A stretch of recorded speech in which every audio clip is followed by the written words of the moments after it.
장에 우리 김학철 집사님 가정에서 본문 읽어주셨습니다. 오늘 말씀은 코로나19와 한국교회 시리즈 7번째 본질을 추구하는 교회라는 제목으로 말씀을 전해드리겠습니다. 코로나의 기세가 점점 수그러드는 것이 아니라 점점 더 강해지고 있습니다.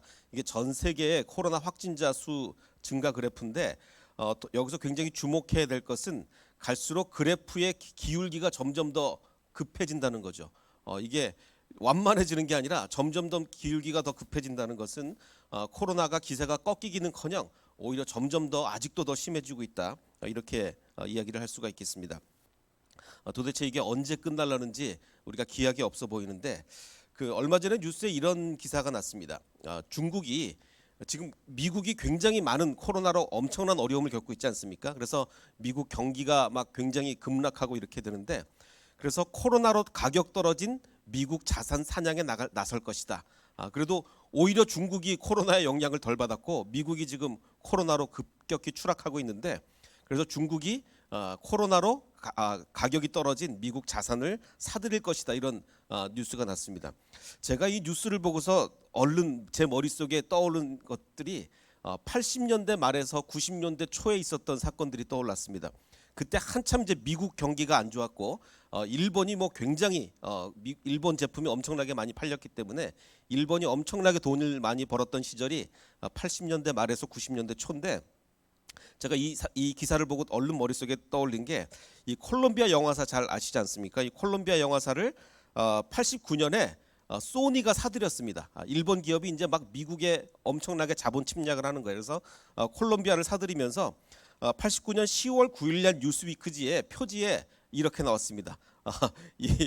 이 여인이 이제 기모노를 입은 것으로 이렇게 풍자를 해서 그린 거죠. 이만큼 지금 일본이 미국을 자본적으로 침략하고 있다라는 것을 했습니다. 제가 이 말씀을 드리는 이유는 역사가 반복된다는 거예요. 모르겠습니다. 이 지금 코로나 사태 이후에, 죄송합니다. 코로나 사태 이후에 과연 이런 중국의 미국 자본 침식이 일어날 것인지는 명확하진 않지만 어쨌든 분명히 역사는 계속해서 반복됩니다. 그렇기 때문에 우리가 이 과거 전염병의 사례에서 현재 전염병을 어떻게 이겨낼 것인지를 반드시 배워야 되죠. 역사는 반복되기 때문에.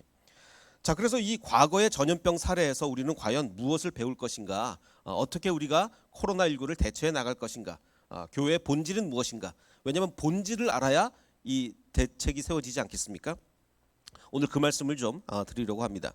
사실 이 고대에는요, 전염병의 종류를 알 수가 없었습니다. 그러니까 옛날 고대 기록들을 보면 어떤 역병이 돌았다 이런 얘기만 났지, 요즘처럼 이 전염병은 콜레라고 이거는 패스트고 이렇게 분간이 불가능하지 않습니까? 그냥 전염병의 종류를 알 수 없었기 때문에 그냥 단순히 역병이라고만 다 기록이 돼 있습니다.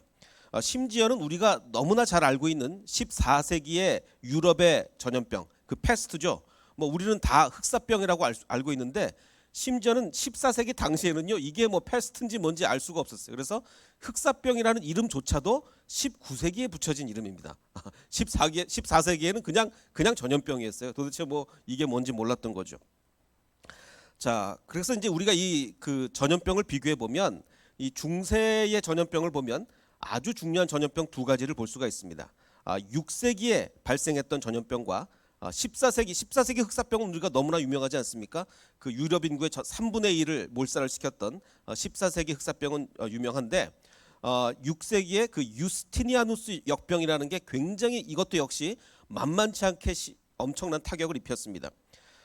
그런데 이제 여태까지 이제 학자들은 그냥 이 별개의 전염병이라고 생각을 했고, 근데 증상이 굉장히 비슷했기 때문에 아마도 두 병이 같지 않을까라는 이제 추정만 했었는데, 최근에 이제 DNA 기술이 발전하고 이러면서 6세기 당시의 유해를 발굴하고 14세기 당시의 유해를 발굴했더니 거기에 DNA 검사가 일치했습니다.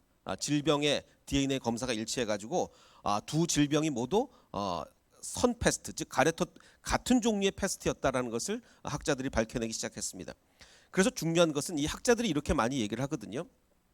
중세 시대라는 것이 물론 중세의 시작이 어디고 끝이 어디냐, 학자마다 좀 다르긴 한데 이렇게 얘기하는 학자들이 많습니다. 패스트로 시작돼서 패스트로 끝났다. 유스티니아누스 역병으로 시작이 된 거예요, 중세가. 뭐 본격 뭐 완전한 시작은 그 이전이지만 본격적인 시작이 유스티니아누스 역병으로 인해서 중세가 본격적으로 시작했고 끝나는 게 흑사병으로 끝났습니다. 둘 다 같은 질병으로 중세가 시작되고 끝났어요. 이건 무슨 얘기냐? 그만큼 패스트가 그러니까 전염병이라는 것이 우리 역사에 우리 삶에 끼치는 영향이 이 정도로 크다. 중세를 시작하게 만든 것도 전염병이고 중세를 끝내게 만든 것도 전염병인 거예요. 그 이 6세기 전염병, 그 유스티니아누스 역병을 조금 더 깊이 살펴보자면 왜 이름이 유스티니아누스냐? 바로 이 황제 때문에 그렇습니다. 유스티니아누스 황제가 본인이 걸렸어요. 본인이 걸렸다가 이제 회복이 되긴 했는데 이때 당시 사람들의 생각은 이랬습니다. 뭐 지금도 그렇지만 전염병이라는 것이 어떠냐, 무엇에 의해서 발생한 거냐라고 물어보면 두 가지 견해가 있죠. 전염병은 하나님이 신이 심판한 거다. 또 다른 사람들은 자연적으로 발생한 거다. 뭐 세균이 이렇게 해서 발생한 거다. 뭐 그 당시는 세균에 대한 인식은 없었지만 어쨌든 전염병은 신의 심판이다. 자연 발생적이다. 두 가지 견해가 있었습니다. 자, 그런데 이 당시에는 어떤 쪽 견해가 더 압도적이었겠습니까? 당연히 신의 심판이라는 견해가 이 당시에는 훨씬 더 압도적이었어요. 그래서 우리가 너무나 유명한 그 교황 그레고리 1세 교황이 뭐 어마어마한 교황 아니겠습니까? 이분은 제가 이분을 이제 설교 시간에 여러 번 인용을 했었는데 이분은 뭘로 유명하죠? 바로 이분인데 설교 중에 실수를 했죠. 막달라 마리아가 예수님께 향유 부은 창녀라고 잘못 인용하는 바람에 이것이 지금도 우리 머릿속에 예수님께 향유를 부은 건 창녀였는데 막달라 마리아였다. 뭐 이분의 실수 때문에 지금도 우리가 그렇게 생각하고 있는데, 자, 이분이 그 어떤 정책을 펼쳤냐면 그 유스티니아누스 역병이 막 이제 돌자 이분이 3일간의 금식 기도를 선포한 후에 7개의 주요 교회들에서 사람들을 출발시켜서 그 산타마리아 마조레 대성당까지 행진을 시킵니다. 그 당시에는 이렇게 뭐가 유행했냐면 종교적 행진, 군중들을 막 모아가지고 막 행진을 하는 그런 게 굉장히 유행하던 시절이었어요. 그래서 이 전염병을 하나님에 대한 기도와 이 행진으로 이겨내자라고 해서 많은 사람들을 이끌고 이 막 행진을 하는 근데 그래서 사실은 병이 났대요. 병이 나가지고 났다라기보다 그 지역에 병이 안 퍼졌답니다. 그래서 막 이 사람의 주가가 막 더 올라가고 자 이랬다는데, 제가 이제 여기서 이제 우리가 잘 생각을 해야 됩니다. 이 권투의 비유를 좀 해보자면 펀치를 맞았습니다. 펀치를 맞았는데 언제 펀치를 맞느냐가 중요하죠. 예를 들어서 아직 이 펀치를 맞는 사람이 아직 멀쩡하고 아직 굉장히 멀쩡할 때 펀치를 맞으면 더 투지가 생기죠. 내가 저놈을 가만히 안 두겠다. 내가 더 힘을 발휘해서 내가 꼭 이겨야 되겠다. 한 대 맞고 가만히 있을 수 없다. 이런데 완전히 그러기 상태에서 펀치를 맞으면 어떻게 됩니까? KO가 되는 거죠. KO가 되는 거예요. 마찬가지로 전염병도 언제 전염병이 퍼졌느냐에 따라서 종교가 흥하기도 하고 망하기도 합니다. 지금 이 6세기의 유스티니아누스 전염병 시대에는 바로 그 중세의 마리아 숭배, 천주교의 마리아 숭배가 언제 생겨났느냐? 바로 이 유스티니아누스 패스트 시대에 생겨난 거예요. 왜 생겨났느냐? 이 종교성이 원래 강한 시점에서 고난이 닥치면 사람들은 더 종교에 몰입하게 됩니다. 더 종교에. 그래서 고난을 맞아 종교성이 더 강해진 사람들은 기도를 하는데 어떤 기도를 했느냐? 아까 말씀드렸듯이 전염병은 하나님이 준 거다 이렇게 생각하고 있었거든요. 그러니까 하나님이 너무 두려운 거예요. 우리한테 전염병을 준 하나님께 기도를 하자니 너무 두려워요. 그래서 두려운 하나님께 직접 구하기보다는 친근한 마리아를 통해서 기도하게 됩니다. 그래서 이 천주교의 이 마리아 숭배 사상이 언제 생겼느냐? 유스티니아누스 패스트 시대에 마리아 숭배 사상이 생겨나기 시작한 거죠. 자, 그래서 그 유스티니아누스 패스트 6세기의 이 패스트는 사람들에게 종교심을 매우 극대화시켜서 이때부터 무엇이 본격적으로 시작하게 됐느냐? 중세 시대가 바로 이 전염병으로 인해서 중세 시대가 본격적으로 시작하게 된 겁니다. 자, 그런데 대조적으로 14세기의 유럽의 패스트, 전 유럽 인구의 3분의 1을 앗아간 이 14세기의 유럽의 패스트는 정반대의 양상입니다. 어떤 양상이냐? 그 당시에는 6세기처럼 막 종교심이 고취되고 야 우리 패스트 왔으니까 기도하자, 마리아한테 기도하자 이런 게 아니고 성직자들이 너무 부패해서 교회에 대한 인식이 너무 안 좋다. 사람들이 이 교회 때문에 너무 시달렸던 거예요. 교회의 부패, 성직자의 부패 이런 걸로 정말 교회에 대해서 실망하고 반감이 생기고 이런 상태에서 엄청난 전염병이 찾아오게 되자 그 팽배했던 시절에 더군다나 교회가 뭐 우리 패스트 이기기 위해서 성당에 모여서 기도합시다 그랬는데 뭐 전혀 뭐 그것 때문에 병이 낫는다지 이런 게 아니지 않습니까? 그러자 이겨내지 못하자 이게 이 미신적 신앙이 이게 잘못된 거구나 라는 것을 사람들이 깨닫게 된 거죠. 그래서 여기서부터 르네상스가 시작되고 여기서부터 종교개혁의 발판이 마련되는 겁니다. 그래서 천주교가 무너지는 거예요. 그래서 천주교만 무너지는 게 아니라 뭡니까? 중세의 붕괴가, 중세 시대의 붕괴가 이 전염병으로부터 14세기 패스트로부터 이루어지는 겁니다. 그래서 아까 말씀드린 것처럼 학자들의 이 유명한 말이 중세는 패스트로 시작돼서 패스트로 끝났다. 이게 굉장히 맞는 말이다. 이렇게 볼 수가 있을 것입니다. 여기서 중요한 것은 전염병이라는 것이 얼마나 우리 삶에 큰 영향을 미치느냐. 중세를 시작하고 중세를 끝낼 만큼 이렇게 우리 삶에 엄청난 영향을 끼치는 게 전염병인데 우리는 여태까지 이 이론이 이 학문이 우리 피부에 와닿질 않았죠. 왜냐하면 이런 전염병을 겪어보지 못했으니까 그냥 뭐 그런가 보다 하지 이것이 얼마나 뼈저리게 우리 삶에 다가오는지 몰랐는데 이제는 뼈저리게 다가온단 말이에요. 벌써 우리 오늘 예배실 입장하는 것부터 뭐 다 뭐 QR 카드 찍고 뭐 이런 일이 지금 벌어지고 있지 않습니까? 자, 지금 그런데 여기서 중요한 것은 한국 교회에 코로나 사태가 닥쳤단 말입니다. 자, 그런데 아까 말씀드렸듯이 내가 건강하고 내가 아직 멀쩡할 때 펀치를 맞으면 더 투지가 불타오르고 그런데 과연 지금 우리 한국 교회가 이 코로나 사태라는 펀치를 맞았습니다. 과연 한국 교회가 건강하고 펀치 맞아서 더 부흥할 만큼 그런 상태에서 맞았느냐? 아니면 한국 교회가 그로기 상태에서 펀치를 맞았기 때문에 잘못하면 KO가 될 수도 있느냐? 그래서 현재 한국 교회의 신뢰도와 건전성은 어떠냐에 따라서 이 한국 교회의 미래가 완전히 달라질 수 있다. 그런 말씀입니다. 지난주에도 말씀드렸듯이 지금 이 정부에서는 굉장히 강력한 특히 교회 다른 오히려 유흥업소보다도 더 강력한 제재 조치를 우리 교회에 취하고 있습니다. 수련회도 금지, 기도회도 금지, 구역 예배 금지, 성경 공부 모임, 성가대 모임도 금지, 모든 것이 다 금지가 됐습니다. 심지어는 성가대 특송할 때도 마스크를 껴야 돼서 지금 우리 찬양팀 못 쓰고 우리 목사님 여기서 혼자 찬양 인도하시고 우리 찬양팀들 저 아래 내려가 있지 않습니까? 더군다나 오늘부터 우리 그 구청의 강력한 요청에 의해서 할 수 없이 시행하게 됐는데 QR 코드를 사용해서 입시를 하게 돼 있단 말이죠. 근데 이제 물론 이제 의무 해제 요건이라고 제가 지난주에 말씀드렸습니다. 이제 우리 교회는 워낙 예배실이 넓어서 의무 해제 요건이 되는데 해제 요건이 된다고 해도 별로 달라지는 게 크게 많지는 않습니다. 왜냐하면 해제를 받아도 예배 시 찬송을 자제해 달랍니다. 아니 예배 때 우리가 예배의 가장 큰 핵심이 찬송인데 노래방 가서 노래하는 건 되는데 코인 노래방 얼마 전에 그 규제가 다 풀렸더라고요. 우리가 코인 노래방 가서 노래해도 됩니다. 지금. 근데 코인 노래방 가서 노래하는 건 되는데 이 예배 때는 찬송을 자제해 달라. 이게 어떻게 말이나 되는 얘기겠습니까? 그 얼마 전에 이제 뉴스에 난 거 보니까 이런 뉴스가 났더라고요. 그 일본 놀이동산에서 비명 지르기가 금지됐답니다. 그 이 놀이동산 청룡열차 롤러코스터 이런 거 타는데 비명을 지르면 안 된답니다. 왜냐면 그것 때문에 막 이 비말이 날아가니까.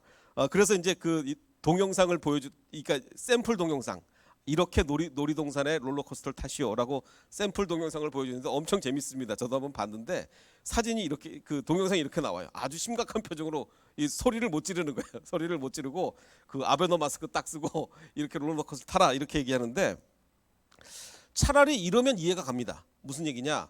우리나라도 놀이동산에 그 소리 지르기를 금지시키고 코인 노래방에 가도 노래를 자제해라. 그리고 모든 유흥업소 다 똑같이 하고 교회도 그렇게 한다면 우리가 정부가 옳은 정책을 펼치는구나라고 하겠는데 롤러코스터 타도 소리 질러도 되고 코인 노래방 가서 노래해도 되고 다 되는데 교회에서는 찬양을 자제해야 되고 이거는 말이 안 되는 거죠. 저는 이게 뭐 여러 가지 이유가 있겠지만 잘못된 통계 해석으로부터 나온다. 오늘 제가 말씀을 드리겠다고 얘기는 했지만 그냥 짧게 넘어갔습니다. 신문에 나온 거 하나만 언급하고 짧게 넘어가겠는데 예를 들면 이렇습니다. 왜 통계 해석이 잘못됐느냐?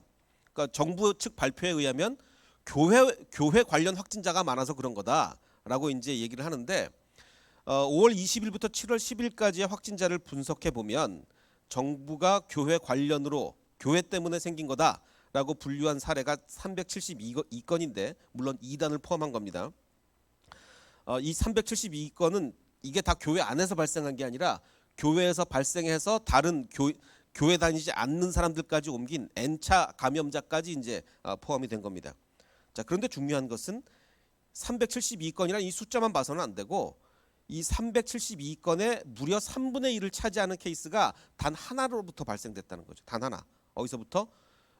언론 보도에 수도권 개척교회에서 발생했다라고 보도된 그래서 이제 개척교회들이 엄청나게 피해를 봤죠. 왜냐하면 수도권 개척교회에서 발생했다 그러니까 다들 뭐 개척교회를 안 가고 엄청나게 피해를 봤는데 국제 모 부흥사회의 모임에서 발생을 한 거죠. 그러니까 이 정부 사람들은 이게 뭔지 모르니까 다 작은 교회에서 목사님들이 모였으니까 이게 다 그냥 개척교회다 이렇게 막 그 도매급으로 넘겨버렸는데 그게 아니라 국제 모 부흥사회에서 모인 예수능력 영성회복 모교 신유성회 제가 한번 설교 시간에 언급을 했습니다.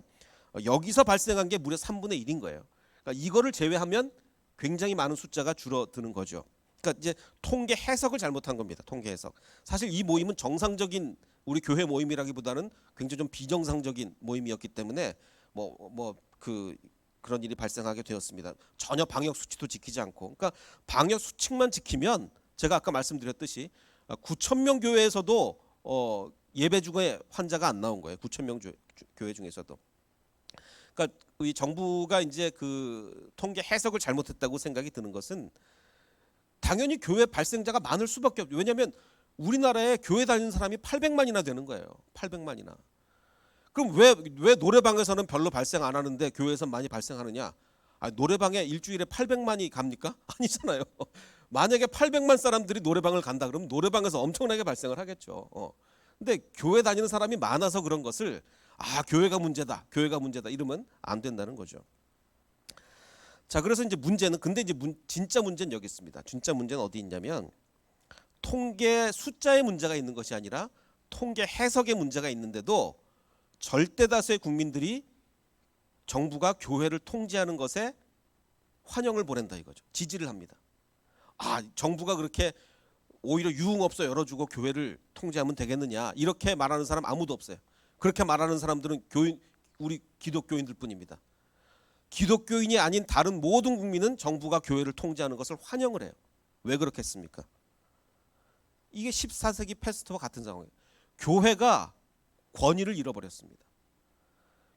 세상 사람들의 머릿속은 교회는 부패한 곳이에요. 마치 지금 중세 말기처럼 교회는 부패한 곳, 교회는 타락한 곳 그런 곳이니 정부가 교회를 핍박하고 있을 때 다 박수를 보내는 거 아니에요. 잘한다. 그래 교회를 더 핍박해야지. 교회처럼 저렇게 타락하고 한 곳은 당연히 핍박을 해야지. 이렇게 나온다는 거 아니겠습니까?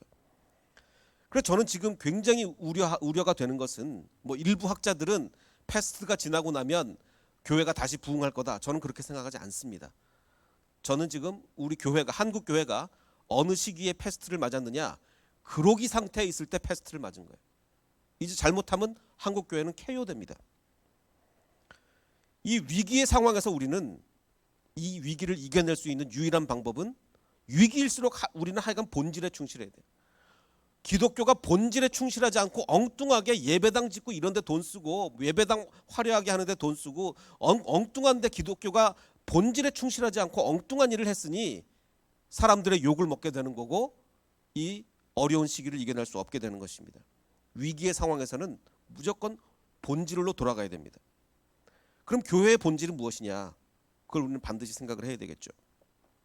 먼저 예배 장소를 좀 보겠습니다. 신명기에 이런 말씀이 있습니다. 너는 삼가하라는 얘기는 이제 조심하라는 얘기죠. 너는 조심해야 되는데 뭐를 조심해야 되느냐? 너한테 보이는 아무 곳에서나 번제를 드리지 말라. 아무 데서나 막 번제를 드리지 말고 오직 너희의 한 지파 중에, 유다 지파죠, 한 지파 중에 여호와께서 택하실 그곳에서 번제를 드려라. 아직은 이제 이 예루살렘 성전이 만들어지지 500년이나 지나야 만들어지는 건데 500년 후에 예언을 미리 하시는 겁니다. 한 지파를 내가 골라서 장소를 정해 줄 텐데 그곳에서만 번제를 드려야지 아무 데서나 막 번제를 드리면 안 된다. 또 내가 내게 명령하는 모든 것을 거기서, 그 예루살렘, 아직 예루살렘이라는 말씀은 안 하셨지만 예루살렘 성전에서 행할지니라. 아무 데서나 막 제사 드리고 그러면 안 된다. 자, 그래서요, 유다 백성들은 이것이 본질이라고 생각했습니다. 예루살렘 성전에서 예배드린 이 장소가 본질이다. 장소가 본질이다. 자, 그러면 과연 그런가? 과연 장소가 본질인가? 잘 알듯이 우리 이 예루살렘 성전은 솔로몬에 의해서 건설이 됐습니다. 솔로몬 성전이라고도 부르죠. 자, 그런데 이 솔로몬 성전은 결국은 BC 586년에 바벨론에 의해서 완전히 파괴가 되고 맙니다. 사람들은 바벨론의 엄청난 숫자가 바벨론의 포로로 끌려가게 되죠. 자, 그럼 여기서 이제 어마어마한 문제가 발생했습니다. 왜냐하면 예루살렘 성전에서 드리는 제사가 우리 여호와 종교, 야훼 종교의 핵심, 본질이라고 생각했거든요. 하나님을 섬기기 위해서는 예루살렘 성전에서 제사를 드리는 것, 이게 본질이라고 생각을 했어요. 자, 그런데 이게 본질이라고 생각한 성전이 완전히 무너지고 말았다는 겁니다. 그리고 바벨론의 포로로 끌려갔습니다. 또 남아있는 유다 백성도 있고 포로로 끌려간 유다 백성들도 있습니다. 자, 그러면 만약에 예배의 장소와 제사의 형태, 이것이 본질이었다면 여호와 신앙은 이제 끝난 겁니다. 성전이 무너졌으니 더 이상 그곳에서 예배를 드릴 수 없으니 여호와라는 신은 죽은 거나 다름없어요. 이제 여호와 신앙은 끝난 거예요. 이렇게 생각을 했기 때문에 처음에는 이 사람들이 완전히 정신적 공황 상태에 빠졌어요. 야, 우리는 오로지 예루살렘에서 드리는 예배만 생각하고 있었는데 그것이 무너졌으니, 그리고 바벨론의 포로로 끌려왔으니 완전히 공황 상태에 빠지게 됐습니다. 자, 그런데 그들의 유일한 선택이 시작됐습니다. 그들이 할 수 있는 유일한 선택은 뭘까요? 성전이 없어요. 성전에서 제사 드려야 되는데 성전이 없어요. 유일한 선택이 뭡니까? 회당을 만들어서 제사가 아닌 말씀으로 돌아가기 시작했습니다. 이건 놀라운 변화죠. 이제 제사를 드릴 수가 없으니, 그렇다고 아무 데서나 막 제사 드리지 말라 그랬는데 바벨론에서 제사를 드릴 수가 없잖아요. 그래서 이 사람들은 제사가 아닌 말씀의 종교로, 회당에서 제사가 아닌 말씀으로 돌아가게 된 겁니다. 자, 그러면 그거 하나님 허락 받고 한 거냐? 하나님이 자 이제 예루살렘 성전이 없으니까 회당 짓고 거기서 말씀으로 돌아가라. 사실 하나님이 그렇게 말씀하셨다는 얘기는 없어요. 하나님의 허락을 받았다는 기록은 없지만 그들이 할 수 있는 최선의 방법으로 하나님을 찾아간 겁니다. 이게 중요한 거죠. 이게 중요한 겁니다. 그래서 우리 처음에 이제 이 코로나 사태가 닥쳤을 때 온라인으로 예배 드렸습니다. 많은 사람들이 그랬어요. 그거 하나님 허락 받은 거냐? 하나님이 온라인으로 예배해도 된다 그러더냐? 하나님 그런 말씀 안 하시죠. 그런데 뭡니까? 우리가 지금 현 상황에서 하나님께 예배할 수 있는 최선의 방법을 찾은 겁니다. 그래서 가치가 있는 거예요. 그래서 가치가 있는 거예요. 우리 햇세드 교회가 이제 몇 주 전부터 온라인 성도 제도를 시작했습니다. 왜냐? 이 가나안 성도들이 너무너무 많이 발생하고 있기 때문에 가나안 성도들 그냥 우리가 방치해 둘 수가 없습니다. 그들을 위해서도 비록 온라인으로 예배를 드리시는 분들이지만 그분들을 위해서 우리가 기도하고 그분들과 교제하고 기도해주고 이런 관계가 필요해요. 그래서 우리는 온라인 성도 제도를 시작하게 됐습니다. 자, 그러면 이런 얘기가 또 나오죠. 그거 하나님께 허락받고 한 거냐? 온라인 성도 제도라는 게 하나님 허락받고 한 거냐? 하나님은 그런 말씀 당연히 안 하시죠. 그러나 가나안 성도를 섬길 수 있는 우리 최선의 방법, 기독교의 본질을 생각해서 가나안 성도를 섬길 수 있는 최선의 방법을 우리가 생각해낸 겁니다. 자, 그래서 이 예배의 장소가 본질이 아니었기 때문에 장소가 사라진 후에 오히려 더 본질을 추구하게 된 거죠. 예루살렘 성전이 존재하는 한 사람들은 그게 본질이라고 생각을 해요. 예루살렘 성전이 존재하는 한.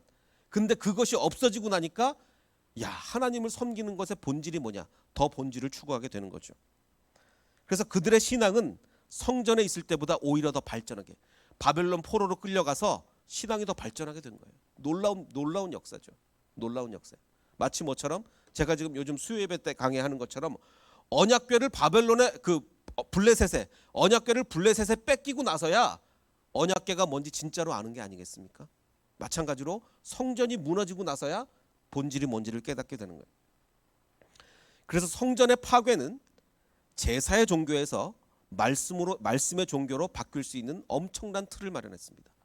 만약에 하나님이 지금까지도 예루살렘 성전이 무너지지 않고 지금까지도 남아 있다면 우리는 말씀의 종교로 못 돌아갑니다. 아직도 그게 본질인 줄 알아요. 아직도 정말 하나님이 역사하신 거예요. 그래서 짐승을 바치는 제사가 본질이 아니라 말씀에 순종하는 것이 본질임을 깨닫게 되는 거죠. 여기서 또 놀라운 것은 우리가 수천 년이 지난 지금 볼 때는 그래 참 이스라엘 사람들이 유다 백성들이 잘했구나 이렇게 생각이 드는데, 지금은 이게 당연할지는 몰라도 이 유대인들이 바벨론 포로로 끌려가서 포로 상태에서 여호와를 오히려 더 열심히 섬기게 되는데, 그때 당시 사고 방식으로 볼 때는 이게 어마어마하게 파격적인 것이 바벨론의 신에게 그때 당시 사람들의 사고 방식은 여호와 신 하면 뭡니까?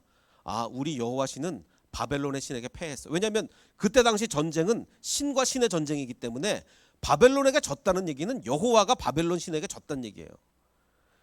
패배한 신을 우리가 섬긴다는 얘기예요. 이거는 그때 고대 사람들의 사고 방식으로는 불가능한 일입니다. 우리 신이 패배했으면 우리 신 버리고 바벨론의 신을 따라가는 것이 그때 당시에 당연한 사고 방식이에요.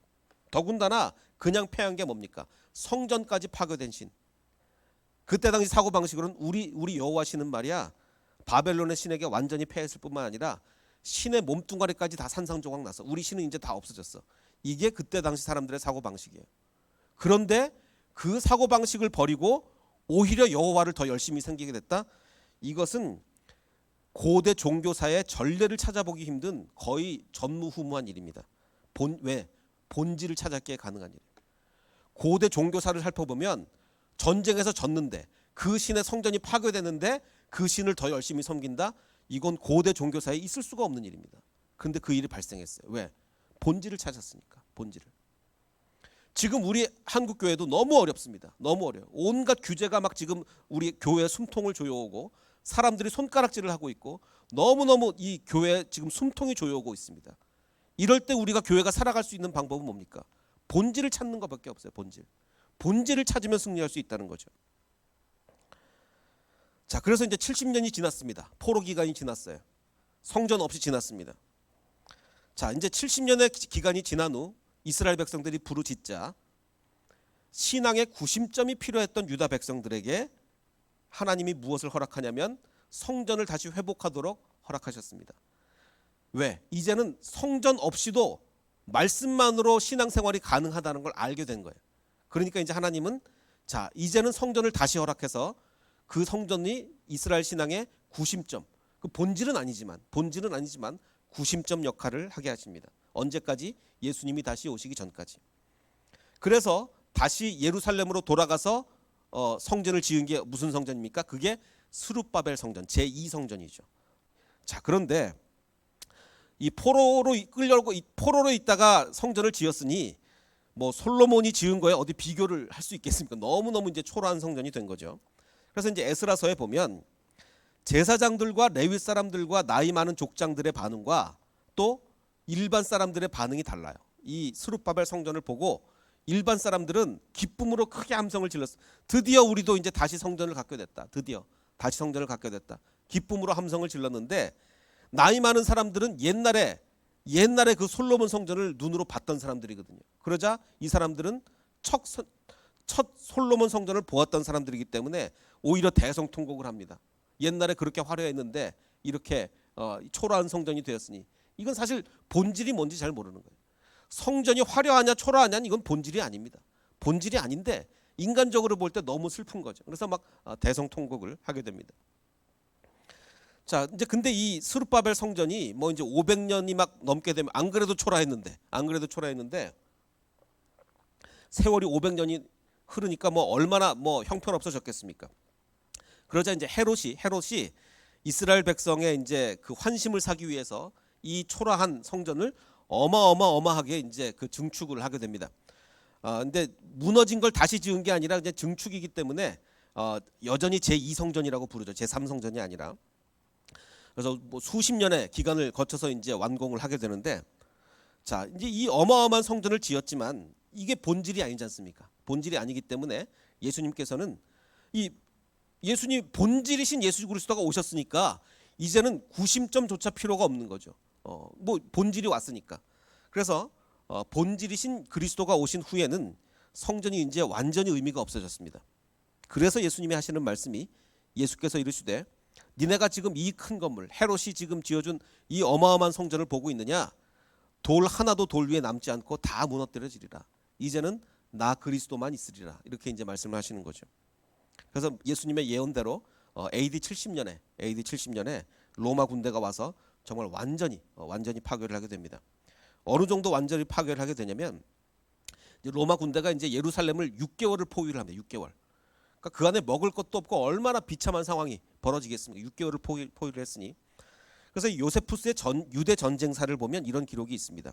이제 로마 군대가 예루살렘에 탁 들어가 보니까 뭐 요세푸스의 기록에 의하면 그때 예루살렘 안에 270만 명이 있었다 그러는데, 그건 좀 옛날 사람들 워낙 과장을 많이 하니까 아마 과장인 것 같긴 합니다. 270만 명이 들어갈 수 없을 것 같은데, 어쨌든 이제 로마 군대가 들어가 보니 너무너무 비참해서, 어느 정도로 비참했느냐, 시체가 너무 많아서 치울 수가 없을 정도였고, 어떤 일까지 벌어지느냐, 어머니가 어린 아이를 죽여서 불에 구워 먹은 일이 있을 정도로 이토록 비참해. 6개월을 포위를 당하고 있었어요. 그래서 9만 7천 명을 노예로 끌려가고 110만 명이 사망했다는 기록이 있습니다. 뭐 정확한 기록인지는 우리가 고대 기록은 숫자를 믿을 수가 없기 때문에. 그래서 이 요세푸스의 유대 전쟁사에는 아이를 먹은 어머니의 기록이 이렇게 나와 있어요. 어떻게 나와 있냐면, 불쌍한 아가야, 어머니의 이야기입니다. 이 어머니의 이름은 마리아예요. 전쟁과 기아로 가득한 이 세상에 너를 살려둬서 뭘 하겠냐? 로마군이 들어올 때까지 살아남는다 하도 노예가 될 수밖에 없고, 어차피 노예가 되기도 전에 굶주림이 우리를 덮칠 것이다. 그러니 자 아가야, 내 식량이 되거라. 이런 정말 비참한 기록이 남아 있습니다. 자, 어쨌든 제2성전이 이제 파괴가 됐어요. AD 70년에 완전히 파괴가 됐습니다. 그로부터 2000년 동안 유대인들은 성전 없이 살았어요.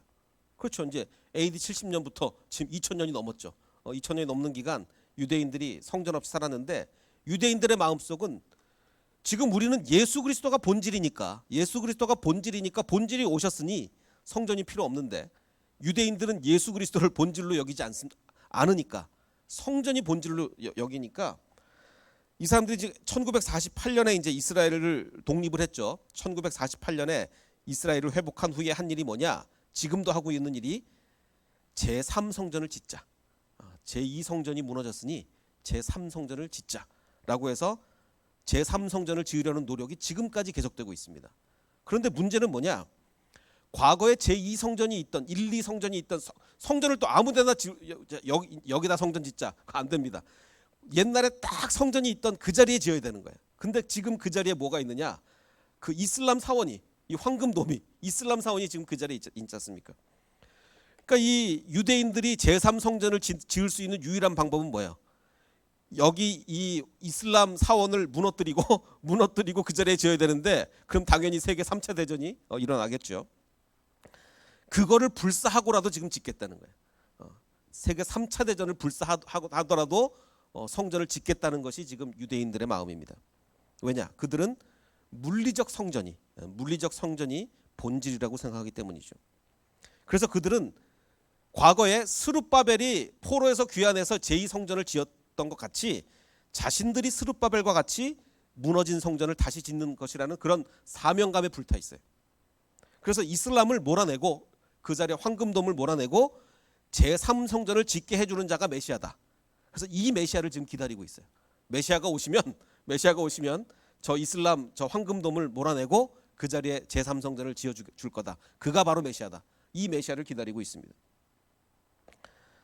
자, 이 사람들은 안타깝게도 예수 그리스도가 본질인 것을 모르는 거죠. 예수 그리스도의 오심은 본질을 회복하는 겁니다. 어떤 본질? 제사의 본질. 진짜 제사가 뭐냐? 진짜 예배가 뭐냐? 진짜 성전이 뭐냐? 물리적 성전이 진짜 성전이냐? 아니라는 것을 우리에게 보여주는 거예요. 우리가 출애굽을 보면 굉장히 강조되는 것이 있습니다. 그게 뭐냐면 먼저 이제 하나님께서 모세에게 나타나셨을 때 떨기나무 가운데 모세를 만나신 하나님이 이렇게 말씀하십니다.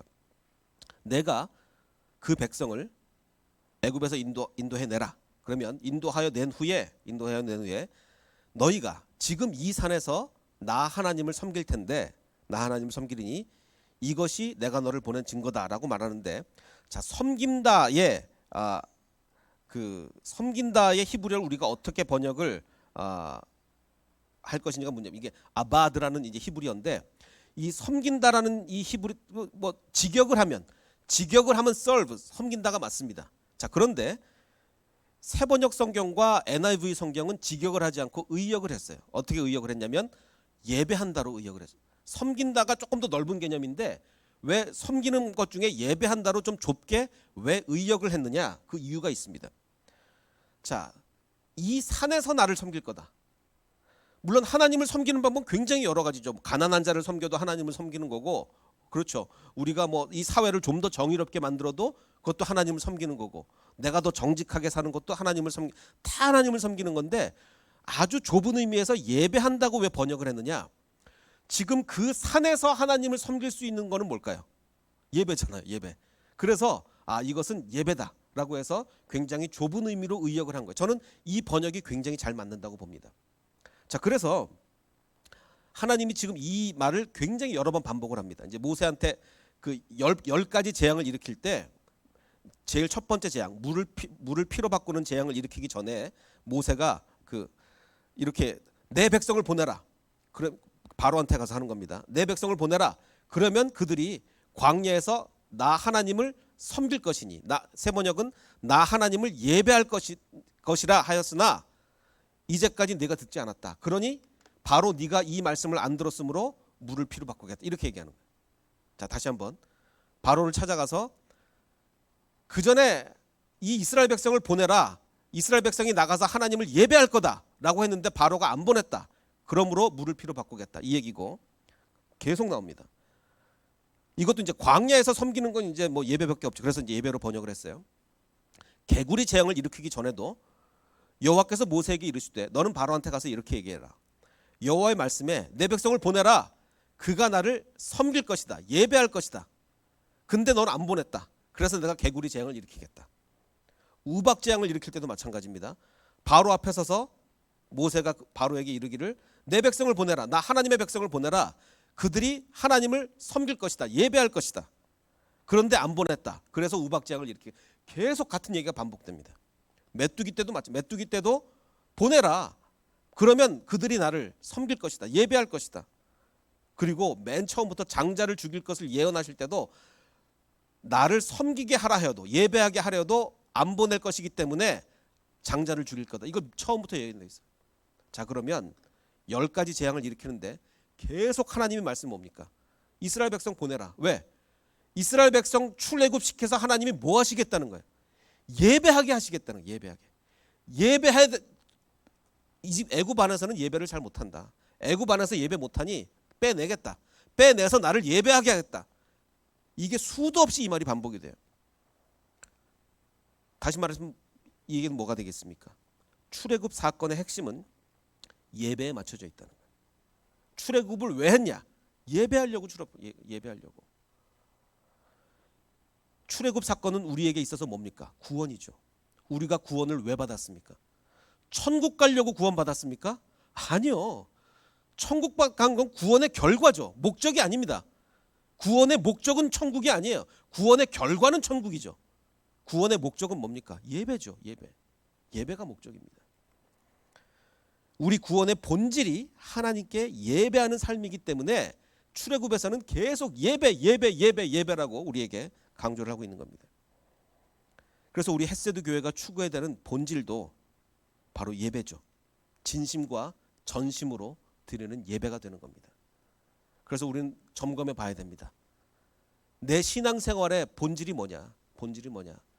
정말 내가 예배에 모든 것을 맞춰져 있냐? 우리가 본질에 충실하면요, 사고가 더 유연해집니다. 이런 조그만 거 갖고 뭐 알교 안 해요. 왜? 그건 본질이 아니니까. 본질이 아닌 거 가지고 알교하고 그걸로 논쟁하고 이것만큼 어리석은 일이 없습니다.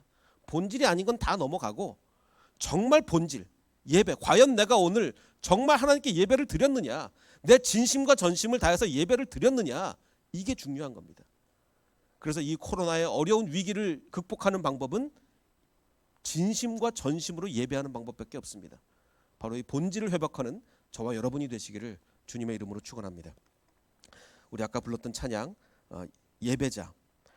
아무도 예배하지 않는 그곳에서 내가 진짜 예배를 하리라.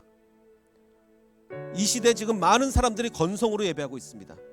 그저 화려한 예배당에 들어오기만 하면 좋은 건 줄 아는, 그저 예배 출석만 하면 다 되는 줄 아는, 그러나 나는 정말 진심과 전심으로 예배하겠습니다. 아무도 사람 숫자는 많았으나 대한민국의 기독교인 예배 출석하는 사람이 얼마나 많습니까? 800만이었습니다. 그러나 과연 그 중에 진짜 예배자가 얼마나 되겠습니까? 아무도 예배하지 않는 그곳에서 나는 진짜 예배를 드리겠습니다. 아무도 찬양하지 않는 그곳에서 나는 진짜 주님을 찬양하겠습니다. 이 고백을 하며 이 찬양을 다시 한번 불러보겠습니다.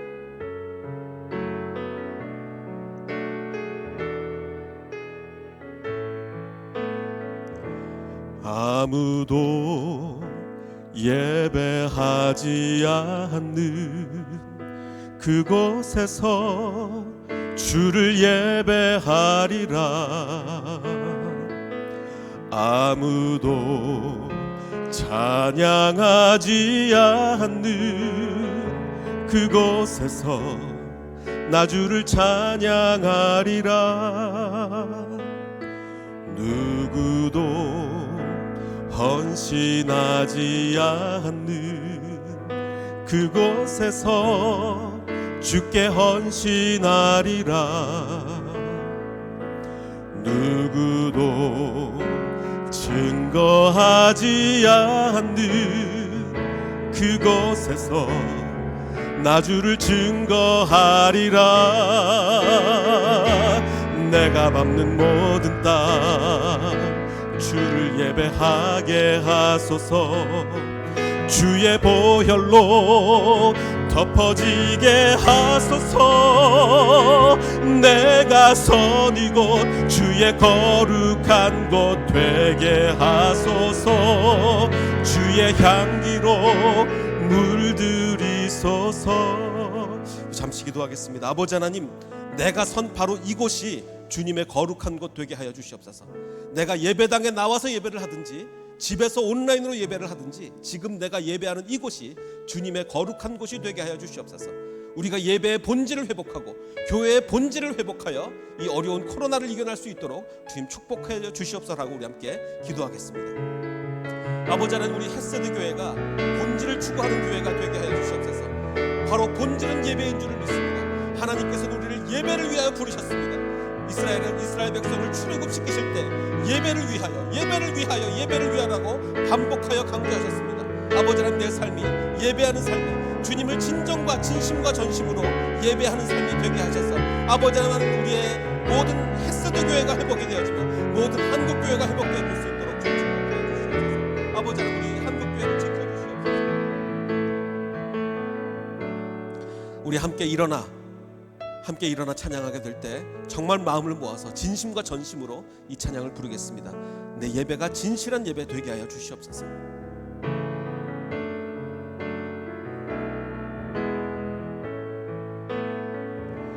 아무도 예배하지 않는 그곳에서 주를 예배하리라. 아무도 찬양하지 않는 그곳에서 나 주를 찬양하리라. 누구도 헌신하지 않는 그곳에서 주께 헌신하리라. 누구도 증거하지 않는 그곳에서 나 주를 증거하리라. 내가 밟는 모든 땅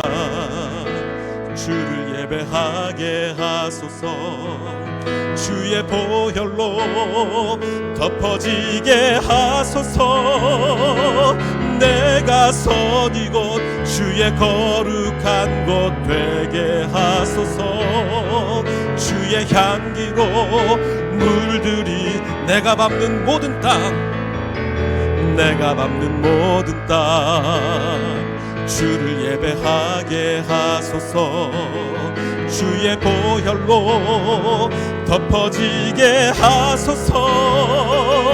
내가 선 이곳 주의 거룩한 곳 되게 하소서. 주의 향기로 물들이소서. 아버지 하나님, 우리 헷세드 교회가 본질을 회복하는 교회 되게 하여 주시옵소서. 주님께서는 우리를 예배를 위해 부르셨습니다. 내 삶의 목적이 예배가 되게 하고 내 삶의 가장 중요한 순간이 예배하는 순간이 되게 하여 주시옵소서. 이제는 우리 구주 예수 그리스도의 은혜와 아버지 하나님의 무한하신 사랑과 성령님의 감화감동 충만하게 역사해 주심이 예배의 본질을 회복하길 원하는, 기독교의 본질을 회복하기 원하는 이 자리에 모인 모든 백성들 머리 위에, 그리고 인터넷으로 예배하는 모든 백성들 머리 위에 이제로부터 영원토록 함께 하시기를 간절히 축원하옵나이다. 아멘.